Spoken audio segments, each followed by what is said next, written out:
మరియు యెహోషువ, రేపు యెహోవా మీ మధ్య అద్భుత కార్యములను చేయును గనుక మిమ్ములను మీరు పరిశుద్ధపరచుకొనుడని జనులకు ఆజ్ఞ ఇచ్చాను. ప్రియమైనటువంటి వాళ్ళారా, ఇశ్రాయేలు కనాను యాత్రలో సాగిపోతూ ఉన్నారు. ఎర్ర సముద్రం దగ్గరికి వచ్చినప్పుడు కొన్ని లక్షల మంది ఎర్ర సముద్రం దగ్గర నిలబడ్డారు. దాన్ని మోషే తన కర్ర ద్వారా 2 పాయలు చేశాడు. ఇశ్రాయేలు సాగిపోయారు. యోర్దాను దగ్గరికి వచ్చినప్పుడు గొప్ప వాళ్ళందరూ లేరు అక్కడ. మోషే లేడు, అహరోను లేడు, ఇతరులు లేరు. వాళ్ళందరూ చనిపోయారు. కొత్త నాయకత్వం యెహోషువ ద్వారా యోర్దాను నది దాటాలి. ఎర్ర సముద్రము పాయలు చేసినప్పుడు లక్షల మంది ఉన్నారు. యోర్దాను నది దాటేటప్పుడు 2 ఉన్నారు. వాక్యం జాగ్రత్తగా గమనించాల. ఎర్ర సముద్రం దాటినప్పుడు లక్షల మంది ఐగుప్తు నుంచి విడిపించబడ్డ వాళ్ళు ఉన్నారు. కానీ యోర్దాను దగ్గరికి వచ్చినప్పుడు 2 మిగిలారు. ఎవరు? యెహోషువ, కాలేబు మిగిలారు. ఎర్ర సముద్రమును పాయలు చేసింది కర్ర ద్వారా, కానీ యోర్దాను నదిని ఆపివేసింది యాజకుల యొక్క పాదముల ద్వారా. ప్రియమైనటువంటి వాళ్ళారా, ఎంత వ్యత్యాసమో ఆలోచించండి. మోషే, అహరోనులు ఎంత నమ్మకమైన వారో, సాత్వికులో, ఎర్ర సముద్రం దాటారు, కానీ యోర్దాను నది దాటలేకపోయారు. ఒకసారి మనం ఆలోచన చేద్దాం. యోర్దాను దాటితేనే వాగ్దాన దేశమైనటువంటి అబ్రహాం, ఇస్సాకు, యాకోబులతో ప్రమాణము చేసినటువంటి దేశంలో ప్రవేశిస్తాము. కానీ లక్షల మంది అక్కడే రాలిపోయారు అరణ్యములో ఆకులు రాగా. కానీ యోర్దాను నది దగ్గరికి వచ్చినప్పుడు కొత్త నాయకత్వం, యెహోషువ యొక్క నాయకత్వం ద్వారా యోర్దాను ప్రవాహాలు ఆపివేయబడ్డాయి. కానీ అందులో ప్రవేశించినటువంటి వారు 2 మాత్రమే, యెహోషువ, కాలేబు. ఆ తరములో నుంచి వచ్చినటువంటి వారు. ప్రియమైనటువంటి వారారా, ఇక్కడ మనం గమనించవలసిన విషయం ఏంటి అని అంటే 3వ అధ్యాయము 5వ వచనంలో పట, రేపు మరియు యెహోషువ, రేపు యెహోవా మీ మధ్యన అద్భుత కార్యము చేయును గనక మిమ్మల్ని మీరు పరిశుద్ధపరచుకొనుడి. రేపు మీ మధ్యలో యెహోవా అద్భుతమైన కార్యం చేస్తాడు గనక మిమ్మల్ని మీరు పరిశుద్ధపరచుకొనుడి అని ఇశ్రాయేలు జనాంగముతో మరి యెహోషువ చెప్పుతున్నట్టుగా మనం గమనిస్తాం. రేపు మీ మధ్యలో దేవుడు యెహోవా అద్భుతమైన కార్యం చేస్తాడు గనుక మిమ్మల్ని మీరు పరిశుద్ధపరచుకొనుడి అన్నాడు. ప్రియమైనటువంటి వాళ్ళ, అదే రీతిగా ద్వితీయోపదేశ కాండం 23వ అధ్యాయము 14వ వచనాన్ని ఒకసారి మనం చదువుకుందాం. 23వ అధ్యాయము ద్వితీయోపదేశ కాండము 14వ వచనం.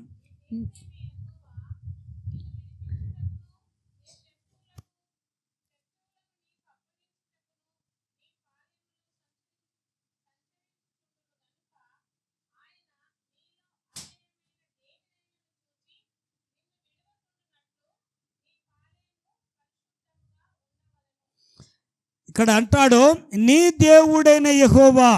ద్వితీయోపదేశ కాండం 23వ అధ్యాయం 14వ వచనములో, నీ దేవుడైన యెహోవా నిన్ను విడిపించుటకును, నీ శత్రువులను నీకు అప్పగించుటకును నీ పాలెములో సంచరించుచుండును గనుక ఆయన నీలో అసహ్యమైనది ఏదైనను చూచి నిన్ను విడవకుండునట్లు నీ పాలెమును పరిశుద్ధముగా ఉండవలెను.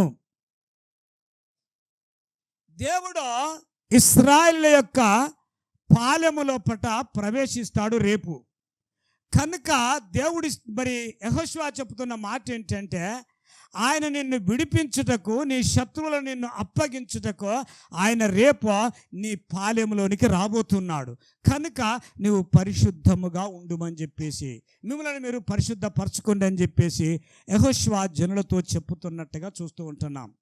అనగా అర్థం ఏంటంటే, దేవుడు నిన్ను దర్శించే కాలములోపట, ఆయన నీ దగ్గరికి వచ్చే సమయంలోపట, పాలెము అంటే అర్థం ఏంటంటే నీ హృదయము లేక నీ కుటుంబము లేక నువ్వు నివసించే స్థలములోనికి దేవుడు ఒకరోజు వస్తాడట.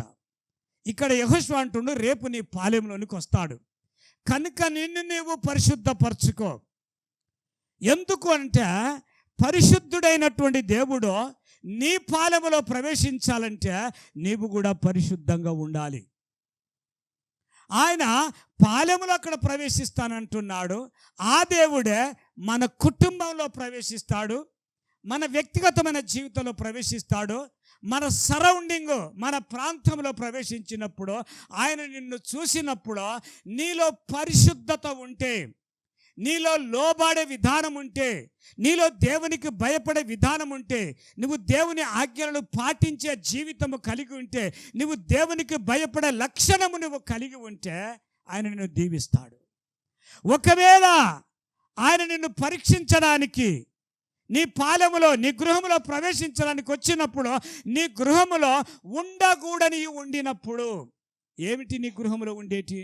ఉండకూడని టీవీ పెట్టుకొని లోకానుసారమైనటువంటి వాటిని చూసే వాళ్ళ గృహంలో ప్రవేశిస్తే, సెల్ ఫోన్ చేతులు పట్టుకొని చూడవలసినది చూడకుండా చూడకూడదు చూస్తున్నప్పుడు ఆయన ప్రవేశిస్తే, నీ ఇంటిలో ప్రవేశించినప్పుడు భార్యాభర్తలు మీరు మాట్లాడవలసిన రీతిగా మాట్లాడకపోతే, ఒకవేళ మీరు ఉండవలసిన రీతిగా ఉండకపోతే, ఆయన ప్రవేశించినప్పుడు మీరు పడుకునే ముందు ఆయన గృహంలో ప్రవేశించిందనుకో, నువ్వు ప్రార్థన చేయకుండా పడుకున్నావనుకో, నీ పిల్లలు ప్రార్థనకు రాలేదనుకో, మీరు దేవునికి ఇవ్వాల్సిన ఆధిక్యత ఇవ్వలేదనుకో, ఆ సమయం లోపట ఆయన నీ కుటుంబంలో ప్రవేశిస్తే, దీవించే సమయం లోపట దేవుడు నీ ఇంటిలోనికి వచ్చినప్పుడు, నీ కార్యములు చూసినప్పుడు ఆయన అసహ్యపడితే నీ కుటుంబాన్ని ఆశీర్వదించకుండా వెళ్ళిపోతాడు.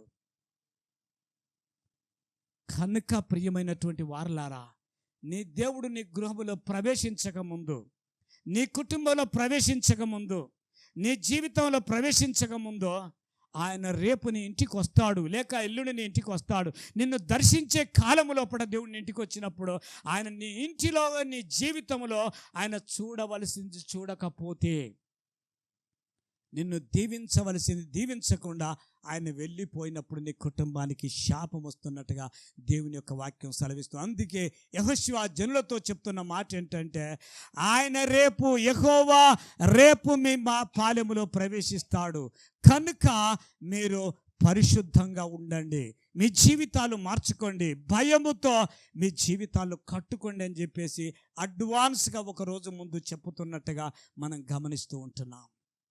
ప్రియులారా, దేవుడిని ఇంటిలో ప్రవేశించినప్పుడు నీ జీవితం ఎలాగుంటుందో, భార్యాభర్తలు కొట్లాడుతుండేమో, మాట్లాడకూడని మాటలు మాట్లాడుతుండేమో, నీ పిల్లలు ఉండవలసిన రీతిలో లేరేమో, నీ కుటుంబం దేవునికి అనుకూలంగా లేదేమో, ఆయన వస్తాడు వెళ్ళిపోతాడు, నీకు తెలియదు. కాబట్టి నీకు ఇవ్వవలసిన దీవెన నీ చేతులారా నువ్వు పొడగొట్టుకుంటావు. అందుకే గృహములో నాట ఏమి వినబడాలంటే, క్రీస్తును గురించిన రక్షణ సునాదము నీ కుటుంబం నుంచి బయటికి వినబడాలట. కొట్టాడలు వినబడుతున్నాయా? మీ తెలివితేటలు ఉపయోగిస్తున్నారా? లోక సంబంధమైన మాటలు మాట్లాడుతుండ్రా? పట్టుదలతో నాదే నెగ్గాలని మాట్లాడుతుండ్రా? తగ్గింపు ఉన్నదా? ఓర్చుకునే విధానం ఉన్నదా? అవన్నీ దేవుడు గమనించినప్పుడు ఆయన చూస్తాడట, ఈ కుటుంబంలో తగ్గింపు లేదు కనుక నాకు చోటు లేదు, ఈ కుటుంబంలో మర్యాద లేదు కనుక నాకు చోటు లేదు, ఈ కుటుంబంలో నాకు భయపడే లక్షణం లేదు కనుక నాకు చోటు లేదు కనుక నేను ఈ కుటుంబాన్ని దీవించకుండా వెళ్ళిపోతానని దేవుడు వెళ్ళిపోతాడట. కాబట్టి రేపు యెహోవా పాలెములో ప్రవేశిస్తాడు, మిమ్మల్ని మీరు పరిశుద్ధపరచుకోండి. పేతురు అంటాడు, నేను పరిశుద్ధుని గనుక మీరును పరిశుద్ధులై ఉండు అని దేవుని వాక్యం సెలవిస్తుంది. కనుక మన దేవునికి ఉన్నటువంటి అనేకమైనటువంటి లక్షణాల లోపట ప్రాముఖ్యమైన లక్షణం ఏంటంటే, ఎవ్వరికీ లేనటువంటి లక్షణం ఏంటంటే, ఆయన అతి పరిశుద్ధుడు. పరిశుద్ధుడు మాత్రమే కాదు, మన దేవుడు అతి పరిశుద్ధుడు. ఆయన దగ్గర పాపానికి చోటు లేదు, ఆయన దగ్గర అవిధేయతకు చోటు లేదు, ఆయన దగ్గర గర్వానికి చోటు లేదు.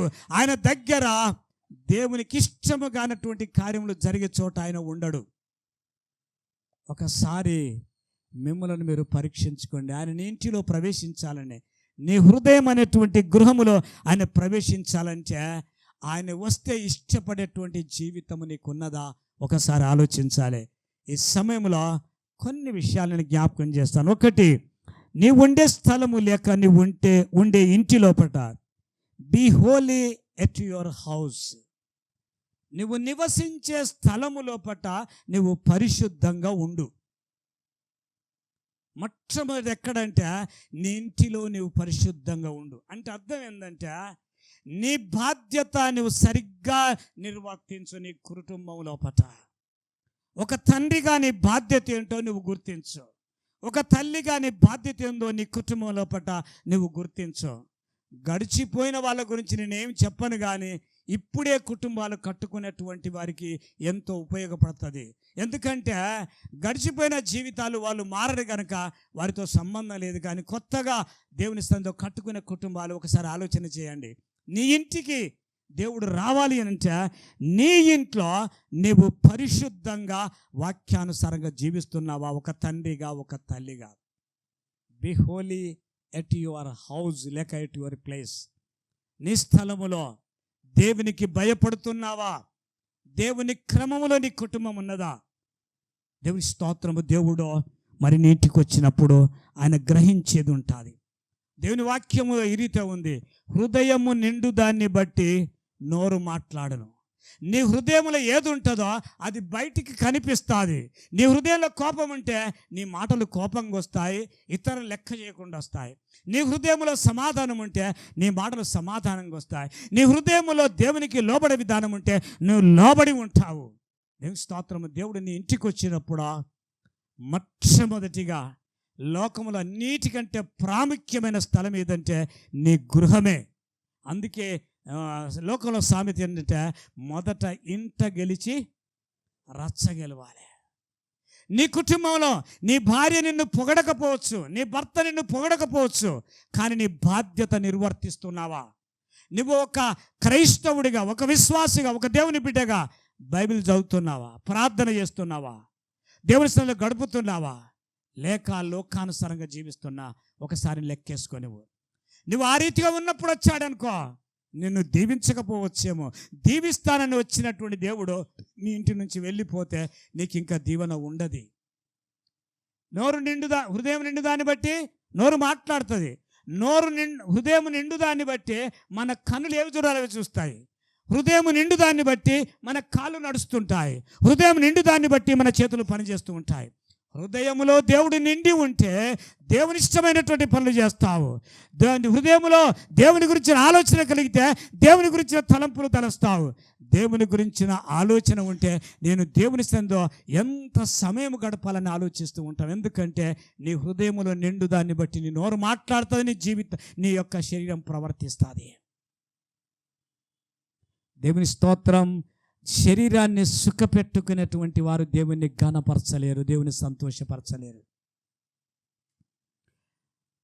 దేవుని స్తోత్రము. నేను ఎన్నోసార్లు చెప్తాను, దేవునికి ఇవ్వాల్సిన సమయము దేవునికి ఇవ్వాలి. నువ్వంతే ఇవ్వకుండా ఏమి మాట్లాడినా దేవుడు నిన్ను ఘనపరచడు, నిన్ను హెచ్చించడు. రోజుకో 2 గంటల 40 నిమిషాలవి దేవుని. నువ్వు 1 గంట బైబిల్ చదువుతున్నావా?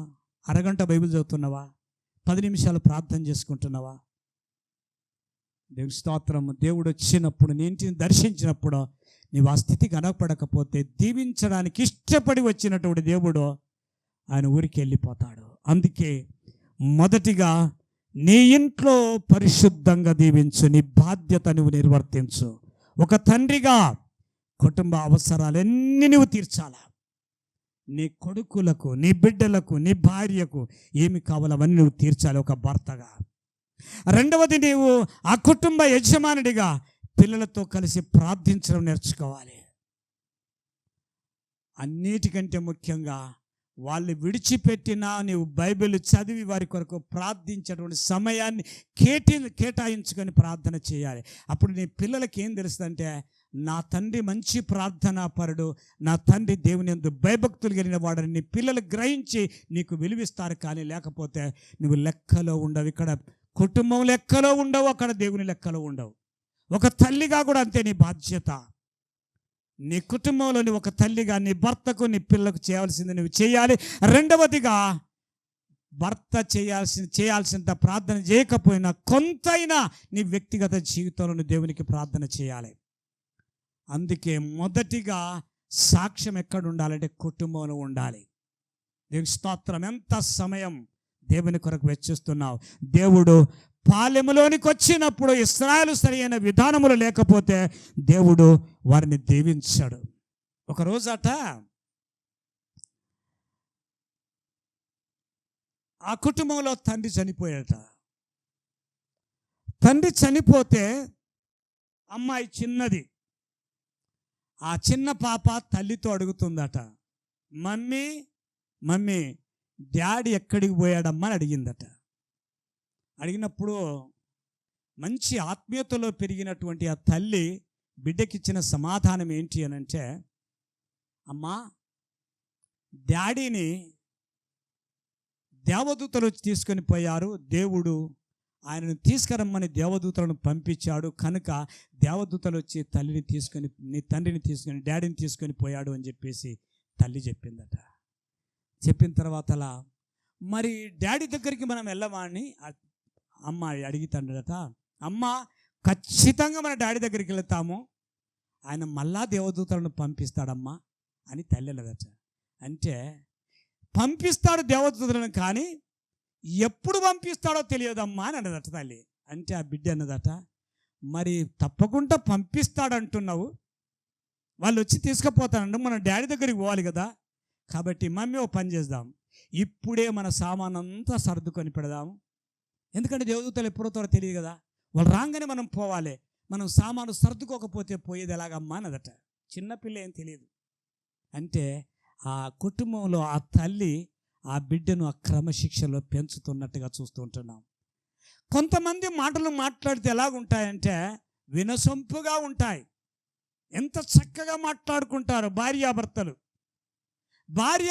చక్కగా మాట్లాడుకుంటే అది పిల్లలకు అలవాటు అవుతుంది.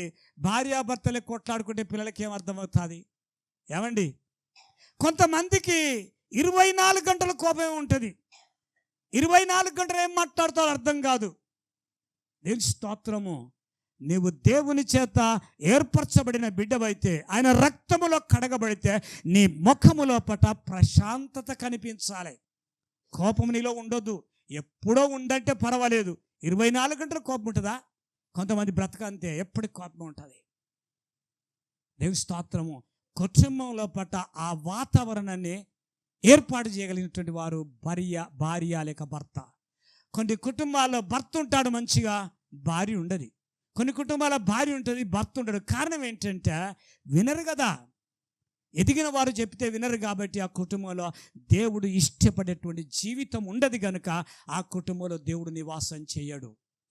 నువ్వు కేవలం వస్తున్నావు, పాటలు పాడుతున్నావు, ప్రార్థన చేస్తున్నావు, చప్పట్లు కొడుతున్నావు, కానుకలు ఇస్తున్నావు, నీ వరకు నువ్వు అనుకుంటున్నావు నేను పరిశుద్ధంగా ఉన్నాను, కానీ దేవుని లెక్కలు ఉండకూడదు.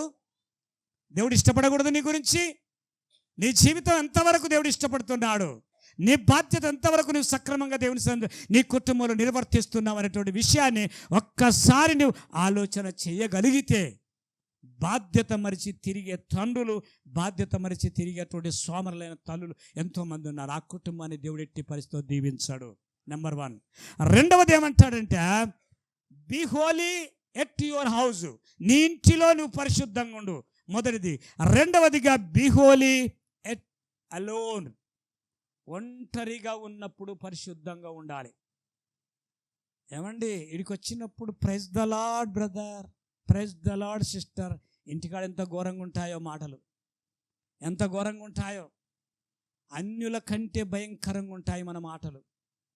మీరు కొన్ని అనిల కుటుంబాలకు వెళ్ళండి, వాళ్ళు ఎంత మర్యాదగా మాట్లాడుకుంటారంటే మనకు సిగ్గు అనిపించే రీతిగా ఉంటాయి వాళ్ళ మాటలు. ఎంత చక్కగా మాట్లాడుకుంటారు. భర్త అంటే విలువ లేదు, భార్య అంటే విలువ లేదు. ఎలా మాట్లాడుకుంటారంటే ఎవరికి దోచినట్టుగా వాళ్ళు మాట్లాడుకుంటారు. రెండవది, నువ్వు ఎక్కడ ఉండాలంటే నువ్వు ఒంటరిగా ఉన్నప్పుడు పరిశుద్ధంగా ఉండాలి.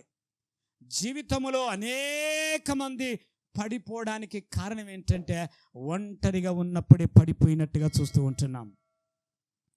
మొదటిగా సృష్టిలో ప్రారంభంలో పుట్టించినటువంటి అవ్వను లేక నిర్మించినటువంటి అవ్వ మొట్టమొదట ఆమె మరి ఒంటరిగా ఉన్నప్పుడే పడిపోయినట్టుగా ఆదికాండం 3వ అధ్యాయం మొదటి 8 వచనాల్లో చదువుతాం. అంటే అవ్వ ఒంటరిగా ఉన్నప్పుడు, ఆదాము అవ్వలో కలిసి ఉన్నప్పుడు సాతానుడు శోధించలేదు, ఒంటరిగా ఉన్నప్పుడు శోధించాడు. కాబట్టి పెళ్ళైన తర్వాత ఇదొక సూచన ఏంటంటే భార్యాభర్తలు ఒంటరిగా ఉండకూడదు, కలిసే ఉండాలి.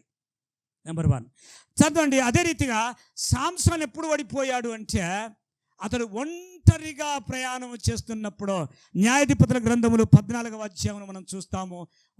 మరి సాంసోను ఒంటరిగా ఉన్నప్పుడు సాతానుడు అతన్ని పడగొట్టినట్టుగా మనం చూస్తూ ఉంటున్నాం. మనకు బాగా తెలుసు దావీదు ఎప్పుడు పడిపోయాడంటే ఒంటరిగా ఉన్నప్పుడు పడిపోయినట్టుగా చూస్తున్నాం. మేడ మీద పొద్దంతా పండుకున్నాడు. ఎక్కడ ఉండాలి దావీదు అంటే యుద్ధ భూమిలో ఉండవలసిన దావీదు పొద్దంతా పండుకున్నాడు. సాయంత్రం మిద్దె మీదకి లేచి వెళ్ళాడు.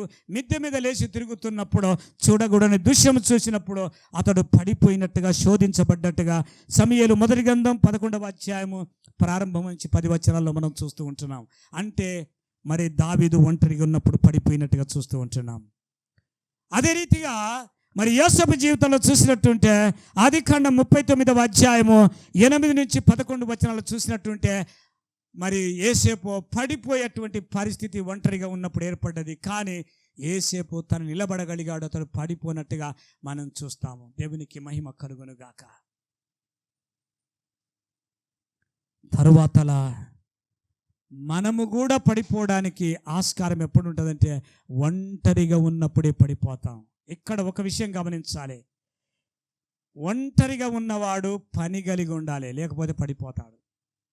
ఒంటరిగా ఉన్నవాడు పని కలిగి ఉండాలి. పనిలో ఉంటే పడిపోడు. పని లేనటువంటి వాడు ఒంటరిగా ఉంటే పడిపోతాడు. దేవుని స్తోత్రం. వాడు ఏమనుకుంటాడంటే వాని వరకు వాడు సమర్థించుకుంటాడు, ఒంటరిగా ఉన్నవాడు ఏది ఉన్నా. కానీ దేవుని సన్నిధిలో వానికి ఉండవలసిన ఆధిక్యత ఉండదు. కారణం ఏంటంటే ఒంటరి వాని కాట ఆయన మైండ్ ఎలాంటిదటంటే సాతానుకో నిలయమైన కర్మాగారమట ఒంటరిగా ఉంటే. కనుక మనుషుల జీవితంలో ఎక్కువగా పడిపోయే స్థలం ఏదంటే ఒంటరిగా ఉన్నప్పుడే పడిపోతారు. కనుక మరి పెళ్ళైనటువంటి వారు ఒంటరిగా ఉండడానికి వీల్లేదు, పడిపోయే ఆస్కారం ఉంటుంది. సాతానుడు శోధిస్తాడు. దేవునికి స్తోత్రము. ఎక్కడ మనము నమ్మకంగా ఉండాలంటే మొదటిగా నీ కుటుంబంలో పరిశుద్ధంగా ఉండాలి, నీ సాక్ష్యము. రెండవదిగా నీ ఒంటరిగా ఉన్నప్పుడు నీవు దేవునికి నమ్మకంగా పరిశుద్ధంగా ఉండాలి. దేవుని స్తోత్రం. మూడవదిగా నీవు ఉద్యోగం చేసే స్థలములో లేక వ్యాపారం చేసే స్థలములో పట్ల నువ్వు నమ్మకంగా ఉండాలి. ఏమండి, పనివారు ఎలాగుంటారంటే యజమానుడు చూస్తున్నప్పుడు వరీతిగా చేస్తారు, యజమానులు లేనప్పుడు పని పెట్టుకుంటే ఏం చేస్తారు? ఇల్లుగలలో ఉన్నప్పుడు ఎలా చేస్తారు? చాలా కరెక్ట్గా చేస్తారు. ఇల్లుగలలో లేకపోతే వారు చేయరు. ఒక విషయం గమనించాలి. విశ్వాసమైన నీవు, క్రైస్తవుడైనటువంటి నీవు ఆ వారమంతా లేక ఆ దినమంతా కూలి తీసుకుంటావు గనక ఎవరు ఉన్నా ఎవరు లేకపోయినా నీవు తీసుకునేటువంటి కూలికి తగినటువంటి పని నువ్వు చేస్తున్నావా? ఏమండి, దయచేసి మనం ఆలోచించవలసిన వారమే ఉంటున్నాం. వ్యాపారం చేస్తున్నప్పుడు కూడా నువ్వు ఎలా చేయాలి అంటే నమ్మకంగా చేయాలి. ఏమండి, వ్యాపారం చేసేవాడు ఒక వస్తువు 10 రూపాయలు తీసుకొచ్చాడు అనుకోండి, 10 రూపాయలు తెచ్చిన వస్తువులో ₹1 ఎక్కువ తీసుకుంటే పర్వాలేదు, ₹2 ఎక్కువ తీసుకుంటే పర్వాలేదు. కానీ 10 రూపాయల వస్తువుని 20 రూపాయలకు అమ్మితే, 10 రూపాయల వస్తువుని 30 రూపాయలకు అమ్మితే దేవుడు ఇష్టపడతాడా? నేను ఇంతకుముందు ఒకసారి చెప్పాను, ఒక మెకానిక్ టీవీ పాడైపోయింది, దాన్ని బాగు చేయమని అడిగితే అతని దగ్గరికి వెళ్ళాడట. చూసిన తర్వాత అతను అన్నాడట, అందులో ఏం పోయిందంటే ఒక చిన్న కాయలు పోయింది. అంటే అది ఎంత అంటే 100 రూపాయల కాయలు పోయింది. 100 రూపాయలు పోతే అతను ఎంత తీసుకోవాలి? 200 తీసుకోవాలి, 300 తీసుకోవాలి. కానీ దానికి 2,000 ఛార్జ్ చేశాడట. క్రైస్తవుడు. దేవుడు మెచ్చుతాడా? దేవుడు ఇష్టపడతాడా? నువ్వు చేసే వ్యాపారము లోపట, నువ్వు చేసే పని లోపట, నువ్వు చేసే దిన పని లోపట నువ్వు ఎంత కష్టపడుతున్నావో ఆ కష్టానికి తగిన ఫలితమే తీసుకోవాలి. కానీ దానికంటే ఎక్కువ తీసుకుంటే నువ్వు ఆశీర్వదించబడవు. దేవుడు చూస్తాడు. ఎక్కడ నమ్మకంగా ఉండాలంటే నువ్వు వ్యాపారం చేసేటువంటి స్థలములో నమ్మకంగా ఉండాలి. నువ్వు చేసే పనిలో నమ్మకంగా ఉండాలి. ఈరోజు 10,000 సంపాదించాను అన్యాయంగా, అవి నిలువవు, అవి ఆశీర్వాదం కాదు. నీ కష్టానికి తగిన ఫలితం తీసుకుంటే దేవుడు నీ కుటుంబాన్ని ఆశీర్వదిస్తాడు, నీ సంపాదన వృద్ధిలోనికి తీసుకొని వస్తాడు. ప్రియమైనటువంటి వారలారా, మనది కాని సొమ్ము మనది కాదు. మన కష్టాలితం మాత్రమే మనకు చెందాలి. అది దేవుని యొక్క సంకల్పం. వారిని మాత్రమే దేవుడు దీవిస్తాడు. నేను 3 విషయాలు జ్ఞాపకం చేస్తాను. ఎప్పుడు మనము పరిశుద్ధంగా ఉండాలంటే మన ఇంటిలో పరిశుద్ధంగా ఉండాలి. నువ్వు చేసుకున్న భార్య, నా భర్త నాకు తగినవాడు అనాలి. లేక నువ్వు చేసుకున్న భార్య నీ భర్తను సరైన వాడు అనాలి, భార్య భర్తను అనాలి, భర్త భార్యను అనాలి. ఆయన తగినవాడు. కుటుంబ యజమానుడు కుటుంబానికి కావలసి అన్నీ తీసుకొచ్చి పెట్టడం అతని బాధ్యత. ఒకరోజు ఒక కథ ఉన్నది. ఒక భర్త అట కుటుంబాన్ని పోషించడానికి దొంగతనాలు చేస్తుండట. దొంగతనాలు చేసి కుటుంబాన్ని పోషిస్తుండట. ఒకరోజు ఒక వ్యక్తి వచ్చి అడిగాడట, అరే బాబు, దొంగతనాలు చేస్తూ నీ కుటుంబాన్ని పోషిస్తున్నావు అన్యాయంగా, మోసంగా.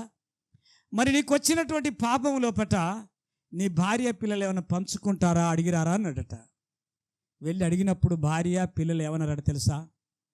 నువ్వు నాకు భర్తవు, నువ్వు కష్టపడి తెచ్చి పెట్టిన సాధటం నీ బాధ్యత, నీ పాపంలో నాకేం అవసరమో అన్నదట. పిల్లలు అడిగితే పిల్లలు అదే మాట అన్నారట. అప్పుడు వాడు దొంగతనాన్ని మాని ఒళ్ళొంచి కష్టం చేసి కుటుంబాన్ని సాధటట. దేవుని స్తోత్రం. ఒక భర్తగా కుటుంబాన్ని పోషించే బాధ్యత నీది, లేకపోతే నీవు అన్ఫిట్. జ్ఞాపకం ఉంచుకో. ఒక భార్యగా నీ కుటుంబంలో నీ భర్తకు, నీ పిల్లలకు అన్ని రకాల తెచ్చిన వాటిని పిల్లలకు పెట్టి పోషించే బాధ్యత నువ్వు చేయలేకపోతే నీవు అన్ఫిట్, ఒక తల్లిగా లేక ఒక భార్యగా. కాబట్టి మొదటిగా నీ కుటుంబంలో నీవు పరిశుద్ధంగా ఉండాలి. రెండవదిగా నీ ఒంటరిగా ఉన్నప్పుడు నీ పరిశుద్ధతను కాపాడుకోవాలి. ఎన్నో శోధనలు వస్తాయి నీ జీవితంలో పట ఒంటరిగా ఉన్నప్పుడు. అందుకే ఒంటరిగా ఉండేవాడు ఎవరు అంటే శరీరము వంచనటువంటి వాడు ఒంటరిగా కాలక్షేపం చేస్తాడు. సోమరి. ఒంటరిగా ఉండకూడదు. ఒకవేళ ఒంటరిగా ఉన్నట్టయితే దేవుని బిడ్డలు ఏం చేస్తారంటే బైబిల్ని ముందేసుకుంటారు, లేకుంటే మోకరించి ప్రార్థన చేస్తారు, కానీ కాలయాపన చేయరు. దేవుని స్తోత్రము. ఇక్కడ మనం గమనిస్తే ఒంటరిగా ఉన్నప్పుడు పరిశుద్ధ గ్రంథములో దేవుని చేత హృదయానుసారుడు అనిపించుకున్న దావీదు పడిపోయాడు. ఒంటరిగా ఉన్నప్పుడు సాంసోను ప్రపంచ చరిత్రలో అంత బలాఢ్యుడు లేడు, అంత బలమైనటువంటి వ్యక్తి, నజీరు చేయబడినటువంటి వాడు, ప్రత్యేకించబడినటువంటి వాడు పడిపోయినట్టుగా చూస్తున్నాం ఒంటరిగా ఉన్నప్పుడు. మొదటిగా నిర్మించబడినటువంటి అవ్వ కూడా ఏమైందంటే ఒంటరిగా ఉన్నప్పుడు పడిపోయినట్టుగా చూస్తుంటున్నాం. ఒంటరిగా ఉంటే సాతాను కర్మాగారం, మనం అదే మన యొక్క తల పడిపోతాం. కనుక ఒంటరిగా ఉండకు, దేవునితో గడుపు, కుటుంబంతో గడుపు, పని కలిగి ఉండు, లేకుంటే ప్రార్థన కలిగి ఉండు. రెండవదిగా, మూడవదిగా, మరి నువ్వు ఉద్యోగం చేసే స్థలములో, వ్యాపారం చేసే స్థలములో పట నీ కష్టార్థం మాత్రమే తీసుకోవడానికి ఇష్టపడితే నీ కుటుంబం, నీ పిల్లలు దీవించబడతారు. లేకుంటే అవన్నీ మందుల పాలు, హాస్పిటల్ల పాలు, లేక ఇంకేమైపోతాయి. దేవునికి మహిమ కలుగును గాక. దేవుడు కూడా తనకు తగిన కష్టార్జితాన్ని తీసుకుంటే ఆ కుటుంబాన్ని దేవుడు దీవిస్తాడు. అందుకే సామది ఏమనుకుంటాను, కీర్తన గ్రంథంలో ఒక చక్కటి మాట ఉంది, చదువుతాను చూడండి. దావీదు కీర్తన 37వ కీర్తన 16వ వచనము. దయచేసి చూడండి. దావీదు కీర్తన 37:16.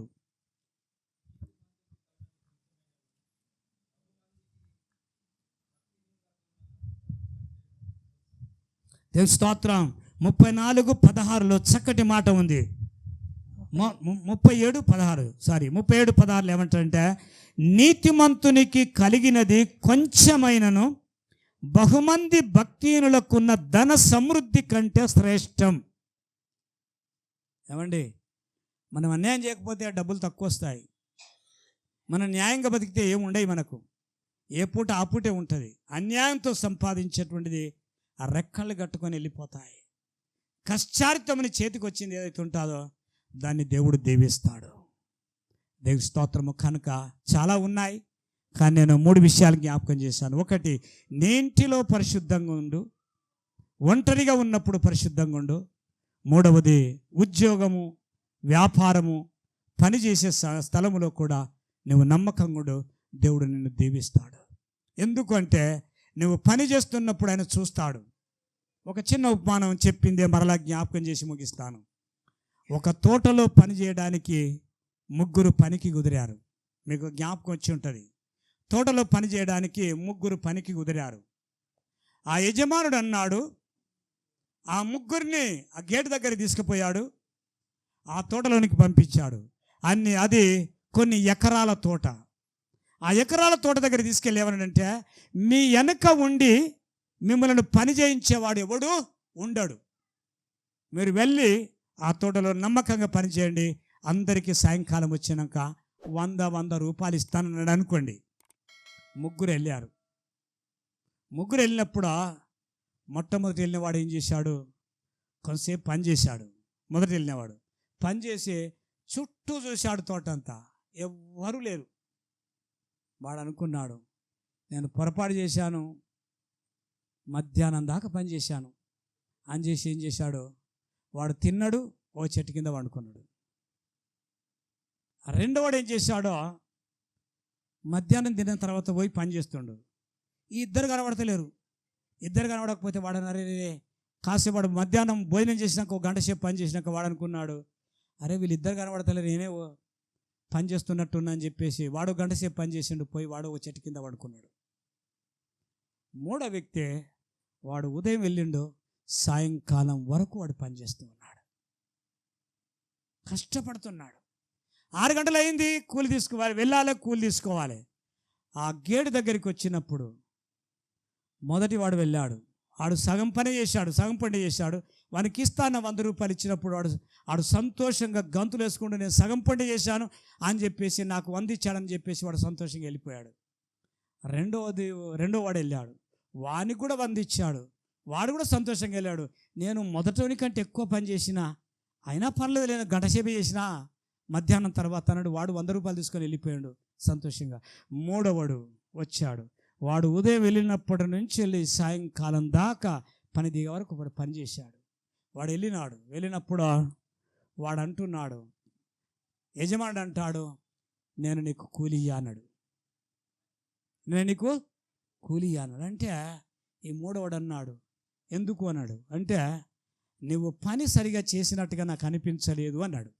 అంటే 3వాడు అన్నాడు, అయ్యా నువ్వు కూలి ఇస్తావో ఇయ్యవో నాకు తెలియదు, కానీ నేను 9 గంటలకు వెళ్ళాను, మధ్యాహ్నం భోజనం చేసినప్పుడు 1 గంట సేపు ఉన్నాను, తర్వాత 2 గంటలకు ఎక్కాను, సాయంకాలం 6 గంటల వరకు నేను నమ్మకంగా పనిచేశాను. ఎట్లా పనిచేశాను? నమ్మకంగా పనిచేశానంటే నేను నీ కూలియా, నువ్వు చేసింది నాకు తెలియదు అన్నాడు. అయ్యా నీ ఇష్టం, నేనైతే నమ్మకంగా పనిచేస్తాను. ఈ ఇద్దరు ముందర నిలబడ్డారు కదా, వాళ్ళిద్దరు నవ్వుకుంటారు, వాళ్ళు కూలి తీసుకుపోయిన నవ్వుకుంటారు. అప్పుడు ఆ యజమానుడు అన్నట్టు, వాళ్ళిద్దరు నవ్వేదాకా చూశాడట. నవ్వినాక యజమానుడు అన్నట్ట, వాళ్ళ కూలి ఇచ్చాను, నీ కూలి ఇవ్వను, ఈ తోటంతా నాదే, నాకు కుమారులు లేరు, నేను పరీక్షించాను, మిమ్మల్ని 3 లోపలికి దోలిన తర్వాత నేను ఎత్తైన స్థలములో ఎక్కడో ఉండి నేను మిమ్మల్ని కనిపెట్టాను, నువ్వు నమ్మకంగా పనిచేశావు, ఈ తోటంతా నీది అన్నాడట. చప్పట్లు కొట్టండి ఒకసారి. నన్ను నేను గొప్ప చేసుకుంటే ఎప్పుడు గొప్పని కాదు, నన్ను గమనించే దేవుడు నన్ను గొప్ప చేయాలి. నీకు నువ్వు గొప్ప చేసుకుంటే ఎప్పుడు గొప్పదానివి, గొప్పవాడివి కావు. నీ దేవుడు నిన్ను ఘనపరచాలి, నిన్ను మహిమపరచాలి. కూలికి వచ్చినటువంటి వాడు ఆ తోటకు యజమానుడైపోయాడు, అతని నమ్మకత్వాన్ని బట్టి. మనము కూడా ఒక రోజు లోకాన్ని విడిచిపెడుతున్నావు. ఎంతవరకు దేవునికి నమ్మకంగా జీవిస్తున్నావో? నాకు 10 మంది తెలుసు, నాకు రాజకీయ నాయకులు తెలుసు, నా కుటుంబాలలో గౌరవం ఉన్నది, నేను పేరెళ్ళిన దాన్ని, నేను పేరెళ్ళేవాడు. ఇవన్నేమి దేవుని దగ్గర పనికిరావు. నీ యథార్థమైన జీవితము, నమ్మకమైన బ్రతుకును బట్టి దేవుడు నన్ను ఆశీర్వదించేటువంటి వాడై ఉంటాడు. కనుక ప్రియమైనటువంటి వారలారా, రహస్యమందున్నటువంటి దేవుడు నీ ప్రతి కదలికను, ప్రతి నీ యొక్క స్థితిగతులను గమనించేటువంటి దేవుడు నన్ను దీవించేటువంటి వాడై ఉంటాడు. కనుక ఆయనకు అప్పగించుకొని మన మిగిలిన జీవితం దేవునికి నమ్మకంగా బ్రతికి పరిశుద్ధంగా జీవించి, భలే నమ్మకమైన కుమారుడా, భలే నమ్మకమైన కుమార్తె, నువ్వు కొంతలో నమ్మకమైన దానివిగా, కొంచెము దాంట్లో నమ్మకమైన వారిగా ఉంటుంది కనుక అనేకమైన వాటి మీద నీకు అధికారం ఇస్తానని దేవుడు చెప్పే స్థితిలో మనం ఉంటే దేవుడు సంతోషించి ఆనందిస్తాడు, మన జీవితాలను ఫలభరితం చేస్తాడు. అలాంటి కృపా భాగ్యము దేవుడు నీకు నాకు అనుగ్రహించునుగాక.